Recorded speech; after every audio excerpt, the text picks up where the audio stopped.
સ્થાનિક સ્વરાજની ચૂંટણીને લઈને પ્રચાર જોરશોરથી ચાલી રહ્યો છે ત્યારે નાયબ મુખ્યમંત્રી હર્ષ સંઘવીએ કતારગામ બેટ વિસ્તારના વોર્ડ નંબર 7ના મધ્યસ્થ કાર્યાલય ખાતે વિપક્ષ પર આકરા પ્રહારો કર્યા હતા। માહિતી મુજબ સંબોધન દરમિયાન તેમણે નામ લીધા વગર ગોપાલ ઇટાલિયા પર નિશાન સાધ્યું અને કહ્યું કે કેટલાક નેતાઓ સવારથી જ તેમના નામનો ઉલ્લેખ કર્યા વગર પોતાની નેતાગીરી પૂર્ણ કરી શકતા નથી। તેમણે કટાક્ષ કરતા ઉમેર્યું કે હવે મેં પણ નક્કી કરી લીધું છે, એકને સીધા કરીને જ રહીશ।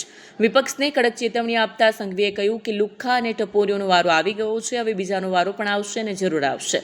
તેમણે દાવો કર્યો કે રાજ્યમાં કાયદો અને વ્યવસ્થા વધુ મજબૂત બની છે।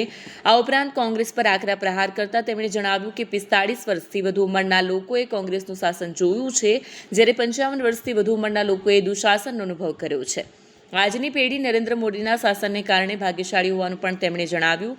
સંઘવીએ વધુમાં કહ્યું કે એક સમય હતો જ્યારે સુરત, અમદાવાદ, વડોદરા અને સૌરાષ્ટ્ર વિસ્તાર લુખ્ખા ટપોરીઓ માટે ઓળખાતા હતા, પરંતુ હવે પરિસ્થિતિ એવી બનાવી છે કે કોઈ ગુનેગાર હિંમત કરે તો તે લાંબા સમય સુધી ચાલી શકે નહીં।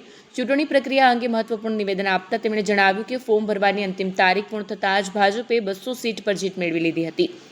ત્યારબાદ પ્રચાર દરમિયાન લોકોનો આવકાર ન મળતા 520 ઉમેદવારો ફોર્મ પરત ખેંચી લીધા હોવાનું તેમણે કહ્યું।